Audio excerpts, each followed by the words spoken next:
jërë ngeen jëf mbokk internet sans limite sn.com dalee nag jàmm ci seen chaîne préférée di am mbégte ak kontaan li leen ci retrouver saa yu nekk tey nag ñu sol suñu daal dem seeti ki nga xamante ne moom mooy monsieur Ibrahima Ndiong Gazou nekk coordonnateur national international du réseau des amis de Marème Faye Sall RAMS fas yéene nag waxtaan ak moom ci lépp lu ñeel wàllu état de santé ki nga xamante ne moom mooy Marème Faye nekk suñu première dame parce que umpalewu leen jamono ji li ñuy spéculer bëri na lool ci état de santé ak fan la nekk jamono ji waaye itam ñu waxtaanee tuuti mbirum actualité laata ñuy tàmbali waxtaan bi dañ lay bàyyi monsieur Ndiong nga nuyoon teg internet sans limite. waaw bismillahi rahmaani rahim wa sallallahu wa sallama ala ashrafil mursalin seydina wa mawlana muhammadin wa ala alihi wa sahbil ajmain maa ngi leen di nuyu bu baax di leen sant waa sans limite yéen ñi ma seet si tey ngir ñu waxtaane ci pàcc yi nga doon wax sànq di nuyu mboolem internetu sans limite .com ak mboolem ñu ñuy seetaan jërë ngeen jëf. jërëjëf monsieur Ndiong mu mel ni rek yaa ngi sans limite et donc sans détour ñu laaj li nga xamante ne ni moom moo ñu tax a ñëw tey te mooy gis nañ jamono ji li nit ñi di laaj ana première dame bëri na am na sax ñoo xamante ne ni dem nañ sax ba génn ay vidéo daal di wax ci état de santé ki nga xamante ne moom mooy suñu première dame dem bay wax ne dafa amee feebaru xel ñu bëggoon a xam tey jii nii ana suñu première dame déjà. bon laaj bu ma laaj naa ci sawar a tontu parce que. noonu ngeen ko gisee ci réseaux sociaux yi ñu nit noonu lañ ko gisee ba ñu àddu si fan yi première dame mi ngi ci jàmm nekkuñu ci d'abord ci cabinet bëgg mu leer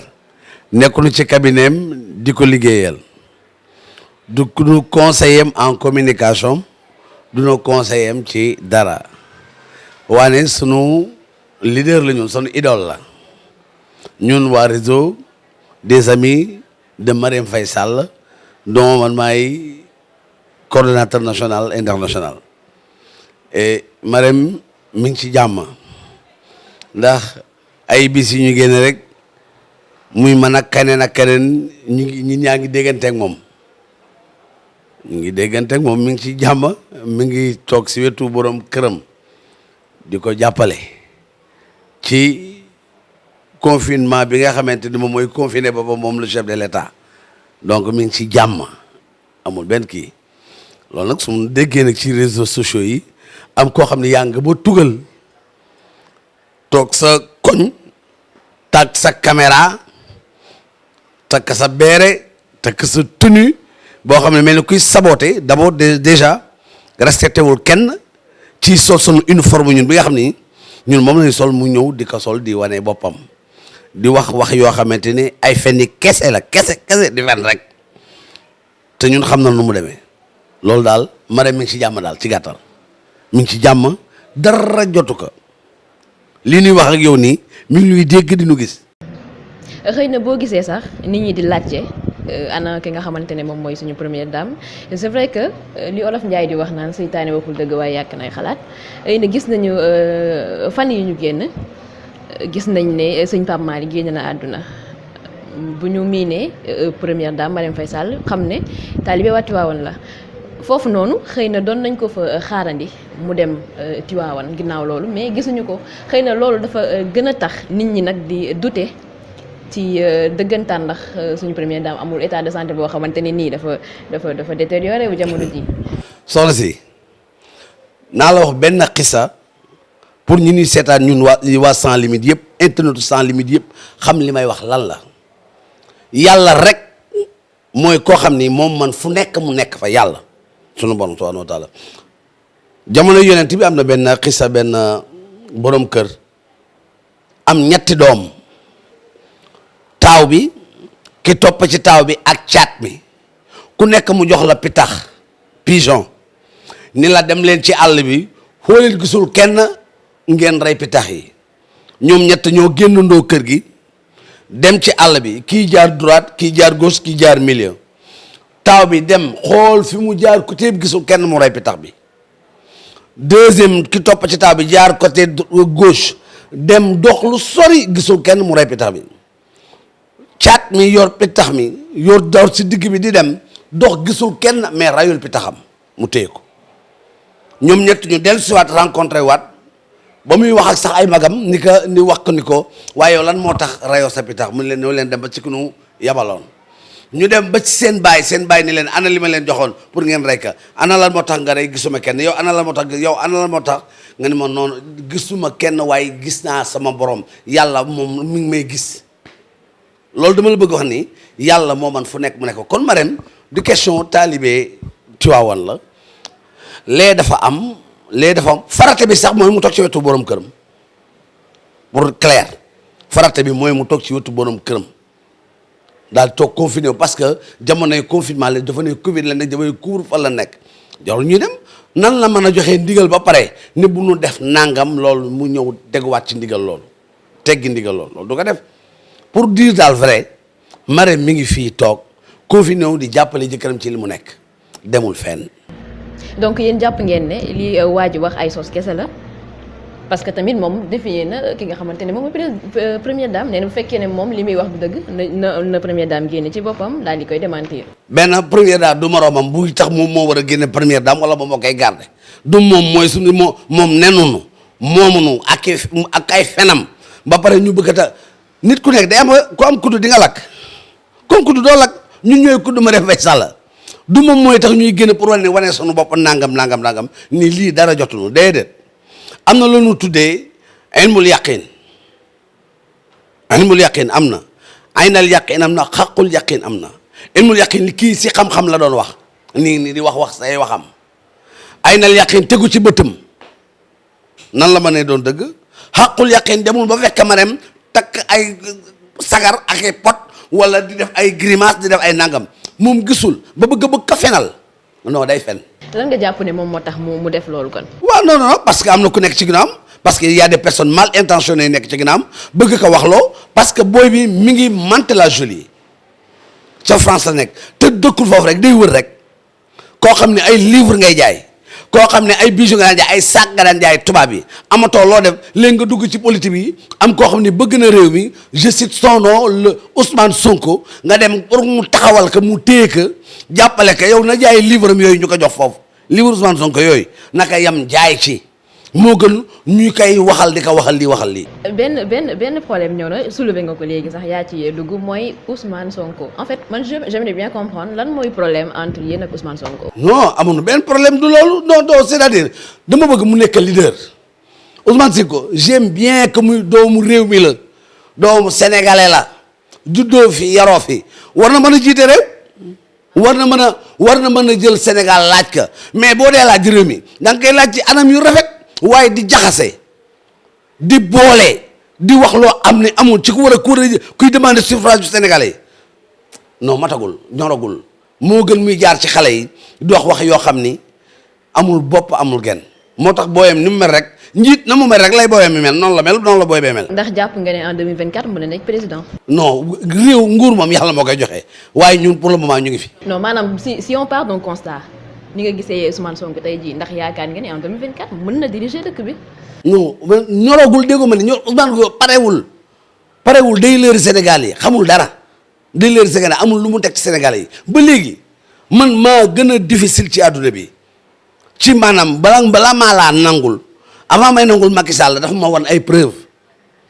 xam nga yéen preuve la ma wan. mais Ousmane Sonko aussi démontré na ay preuve. non preuve. mais assemblée nationale li mu fay taxawaay bi mu fay amee. moom bëri wax non bëri wax ak preuve bokkul dafa bëri wax nit ki day fa war a agir ci ay acte di def ay acte Ousmane Sonko da nga gis mu jël coronavirus bi mu jël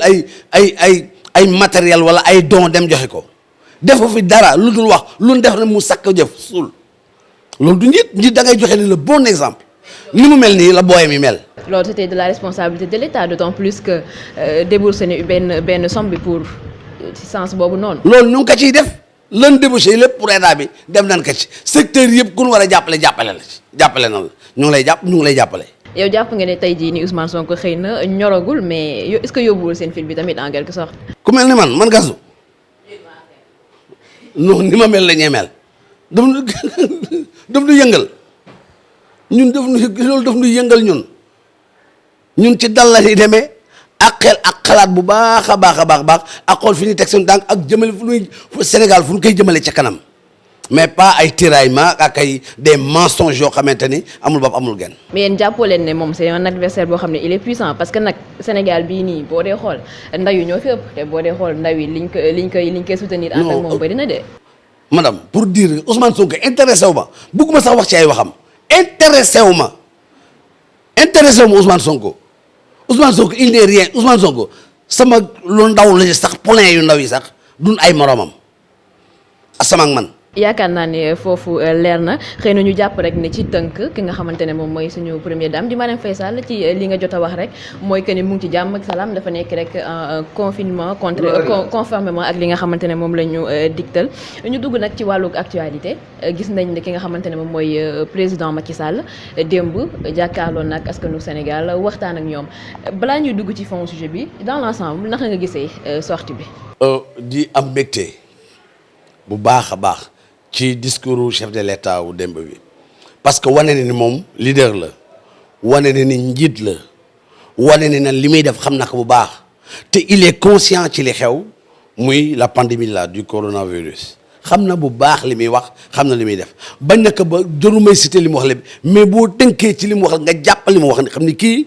lii lu sérieux la muy le virus là nan xam ni nan jël lépp loo mooy xam mooy disposition sanitaire yi barrière mesure yëpp yi nga xamante ni maanaam këru fajukaay yi wax nan ko wala ñi nga xam ñooy yëngu ci wàllu paj nanu respecter mesure yooyu ñu ngi dem ak moom nag te nee na nañ ku nekk na moytu xam sa bopp ku nekk yaay jëlal sa bopp nag say responsabilité donc moom xam na li parce que Sénégal ñoo ko doon demandé Sénégalais ñoo ko doon demandé ngeen ñu nekk ci bureau yi xam nga ñu ngi xëy di dem am na ñoo xam ne ñu ngi yenu seen paan di dem ñu nekk ci bureau yi mën naan dem ba ñu yore ay paan ñu tudde leen ñi doon ñooñu di leen financer te am na fi Sénégal tey jii bu nu confiné wu woon kenn waxatu lu mel ni lu bëri dem na mais comme coow bëri na ubbi leen lii mën nu tëj ci Sénégal kenn du confiné parce que ñii ay góorgóorlu leen yooyu yëpp ay waxi nangam la ñi nga xam ne ñooy wéy góorgóorlu ñoo dàq dimbali sax ñi nga xam ne ñoo nekk ci bureau te yaa gën a xam li may wax léegi nag yooyu amul léegi président ubbi na affaire yi décanté na la situation di teggi na couvre-feu bi teggi na état d'urgence bi léegi ku nekk yow yaay sa responsabilité bopp li mu wax téye ko la faju krikaay yi li ñu wax les médecins là ak les acteurs de la santé là mais respecté ko day raxasu distanciation bi respecté ko mesure barrière yi masque bi jël ko fooy dem ci mbooloo du question da ngay takk masque bi chaque jour mais foo demee xam ne mbooloo ma nga fa dama nar a jege ma takk sama masque su ma nuyoo nit ba pare wala boo xam ni wala foo xam ne kii ma raxasu su ma raxasul ma jël sama gel ma génne ko ma raxasu mu jeex mais yooyu yomb na loolu day la waxul la neen loo xam ne kii na ba pare nag yi nga xamante ni nag wàllu transport yeeg ak nangam yoo xam ni ñu wàññi ko waaye nag ku mu nekk waaye neex na ndax ubbi nañ lépp. tonton dañuy desandi foofu parce que yaakaar naa du ma mën a génn noonu ñu wax ci responsabilité bi nga xamante ne moom nga tudd sànq ne ku ci nekk na ko mais jamono jii nii lan mooy responsabilité Macky Sall vu que ni dafa bàyyindiku nit ñi di def daanaka lu leen neex il suffit nga génn ci mbedd mi pour xam ne nit ñi faaleetuñu waxi coronavirus alors que feebar bi c'est une réalité ndax ngay xamee ne réalité la chaque jour ñuy gis ay cas de décès déjà cas yi di gën a yokk cas communautaire yi waxi nopp tey jii nii est-ce que tamit jaaduwul woon comme nit ñi am nañu naan sax président Macky Sall dafa cédé à la pression te jamono jii nii toll nii c'était pas le moment muy cédé à la pression parce que feebar bi mi ngi gën a yokk qu'on se dise la vérité est-ce que tamit yéen au sein ci seen parti est-ce que dëggantaan nag di ngeen toog ak Macky Sall wax ko dëgg parfois parce que gis nañ ne nii moom c'était pas le moment wax dëgg yàlla ñu naan nit ñi il faut apprendre à vivre avec le virus. est-ce que sénégalais yi d'accord est-ce que sénégalais nangu nan ñu def confinement total nanguñu ko te lu leer mooy lan da comme ñoom xam na ni man la Sénégal ñu ngi dund waaye fii laa dëkk ñun xamante na sénégalais yi fii laa do wër naa àdduna xam naa li ngay wax ci affaire pression yi nga Macky Sall pression du ko dawal ci leen nit ku dal la kenn mënul def pression ci kaw Macky Sall maa ngi dégg lu nekk nag ay ragal laag ay nangam Macky Sall musa ragal ndax yàlla du yónni ko ragal yàlla barke yaa Rasulullah yàlla du yónni ko ragal du question dafa am fit wala nangam mais gis na ni ku dal la ku mën a encaisser la te dal na te dal mu dafa baax si njiit ala rawati njiitum réew koo xam ne yàlla dafa la teg ci bopp réew 16 millions d'habitants nga jiite leen yàlla sippi la ci jël la ci kaw loolu kooku pression du ko yàlla li muy def ci yow sax doo ko xam te yàlla def na ci moom ak dal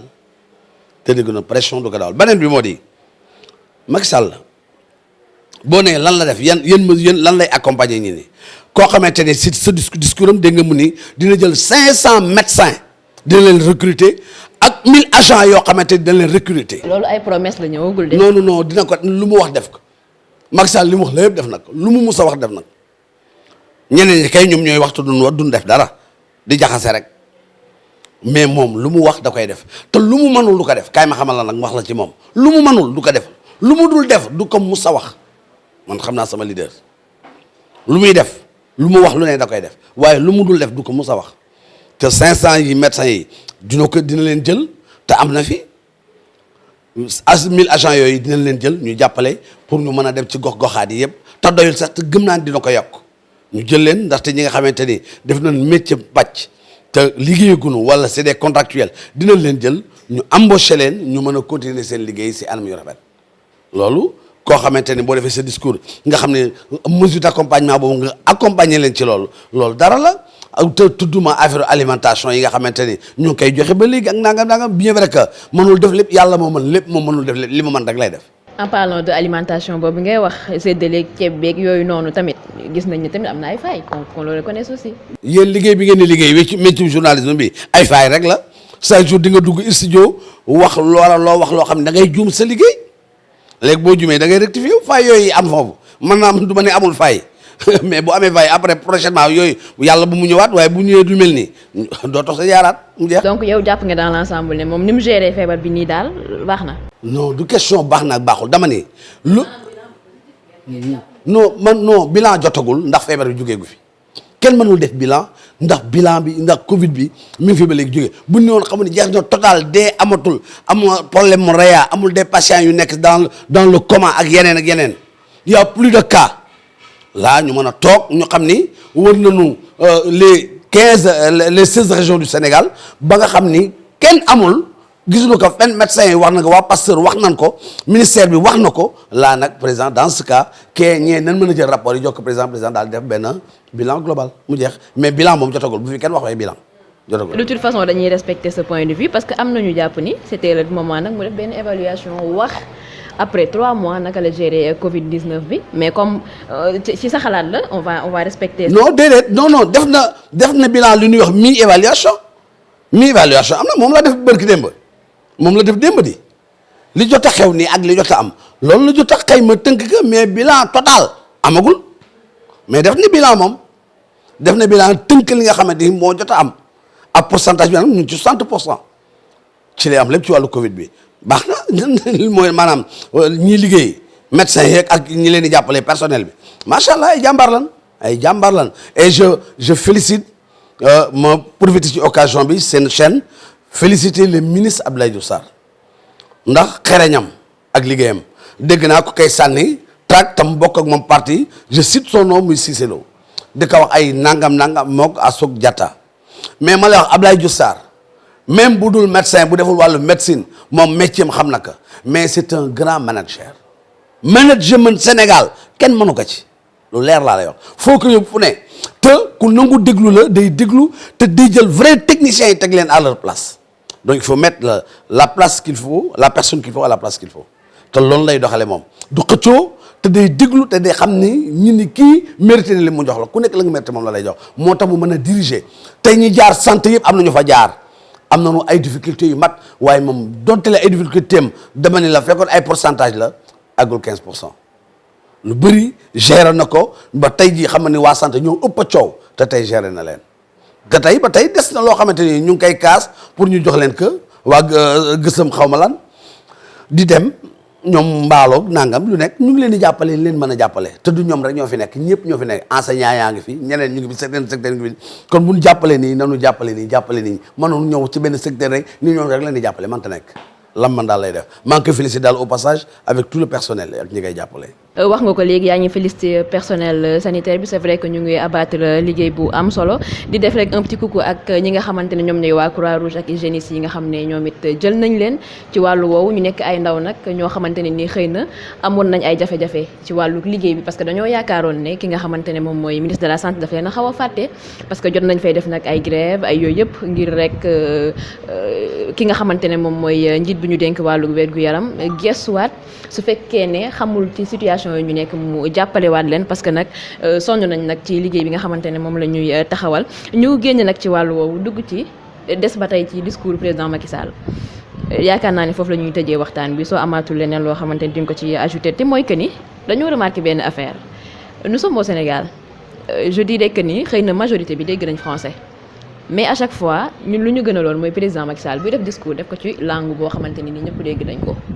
est-ce que foofu tamit du ngeen ci xalaat ak moom pour remédier situation boobu parce qu'on a plus l'impression que ne discours bi c'était pas adressé aux Sénégalais mais à d'autres personnes. waaw xam nga nag du ma dugg je suis pas dans le dispositif de la com de la présidence nekkuma foofu bien vrai que en dehors de ce que li ngeen ma laaj muy wàllu coordination RAMS bi réseau des amis de la première dame je suis journaliste de profession loolu la yàlla dogal donc je gère une entreprise donc yooyu nekkuma foofu am na ñu fa jaar dem ñu ci biti li nu man mooy consentement am la mu xam ni daal dëkku na ak waa service commune de la présidence loolu lay doxalee te moom di tëgg si kii non mais c'est-à-dire bu ko defee bu ko defee en wolof ñii dégguñu français bu ko defee en français ñii dégguñu wolof léegi li mu def français la ko def am na ku tekki wolof les reporters qui sont à la RTS nationale la télévision nationale et internationale ñoom tekki nañ lépp tënk nañ maanaam la mu wax ci nasaraan moo ñoo ko yolo yéen seen rédaction na ngeen def yaa ngi nii di def émission bi en français tey jii en wolof tey am na ñoo xamante bu ñu demee dégguñu lii. mais xam nga tey jii cible bi lañ moo ñu intéressé. moo tax ñu def émission bi en wolof mais tey jii ni moom tamit on se dit que xëy na sax du débat mais que ni dafa nekk loo xamante ni population sénégalaise bi tamit ñu ngi koy wax ci suuf tamit te il faut mu tenir ci en compte ñi muy waxal cible bi ñëpp dégguñu français. donc le mieux c'était que ci duñ jàpp te yow sax en tant que citoyen tey jii li la gënaloon xëy na mooy mu def ko en wolof ñëpp amoon ñëpp yemoon ci benn. N'oublie pas que le Sénégal est un pays francophone d'abord il faut ñu respecter timide yooyu c'est un pays francophone bien vrai que c'est un pays laïque y a tout ñëpp ngi fi toutes les ethnies ñu ngi fi ethnies yëpp ñu ngi fi Tukulóor Haalpulaar yaa ngi dégg olof Mandeng nangam Socé Bambara Tukulóor olof lu nekk ñu ngi ci Mankaañ tout mais problème bi mooy si ethnie yooyu ma lay wax noonu la majorité dégg nañu nasaraan mais yooyu yëpp amul problème comme wax naka nasaraan te ñi nga xam ne ñoo doon diffuser en direct muy télévision bi xam ne ñun ñëpp muy man ak yow mi nekk sans limite ak kaneen ñun ñoo bokk télé bi muy la télévision nationale ñooñu reporter yi fa nekk tekki nañ wolof tënk nañ lu loolu je pense que amul daal benn problème war nañ ko mën na def français comme na te def na ko ba tey en général daan wax 20 minutes français tënkaat 10 minutes olof léegi nag bii comme def na ko français après ñee tënk na olof jeex na. yéen daal dama gis ne daal lu Macky Sall def rek ngeen ne gongo. mais am na ñoo xam ne man boo ma waxoon leen na d'accord seeg yow muy maanaam muuma yi ñi nga xam ne dinañ gis waaye duñ dégg ñooñu ñu wutal leen ki nga xam ne mooy def seen façon yooyu xam nga li ma la wax donc loolu d'accord naa ci boobu war nañ ko mën a def ndaxte muuma si leen bokk te dañuy voté ji loolu mooy problème bi. de toute façon moom pour wàllum communication Macky Sall moom gars yi ñu ngi koy wax moom bu baax ci suuf. non man du ma ci dugg ndax xam nga dañ ni xaw ma noonu kay nan lañ koy waxee Pape Souley kii nu ma tudd Oudé xaw ma toog na ci der bi mais xaw ma nan na bëgg mais der bi lay laaj waaw loolu xaw ma nu koy waxee mi ngi noonu daal. daanaka olof yooyu moom dégguñu ko ñu ngi ci jeexintalu entretien bi xëy na lu neex du doy ñu bàyyi la rek nga joxe say kàddu yu mujj. non di leen gërëm. di sant bu baax le directeur général bu Sans Limites ñu ngi leen di gis parce que yéen ci yoon wi parce que am na fu ma nekkoon man di xool ay site di visionner mais depuis ma commencé dugg Sans Limites xam naa ni y a du professionnalisme là-bas te il respecte ce qu'on appelle l'éthique et la déontologie de ce métier donc ñu leen di féliciter di leen encourager di ñaan ngeen gën a bokk ci ngeen raw bokk boo leen rawlee ngeen bokk ci ñi ni gën a seetaan ak gën a déglu loolu moom sama kat di wax ne encore Marième Faye Sall mi ngi ci jàmm dara jotu ko elle est à une très bonne charme naturellement te elle est simple ku bieuse la ku baax la ku jullite la te Marième du dugg ci affaire fétiche waa ji nee na Marième di nangam Marième du rëy katu nit duggul ci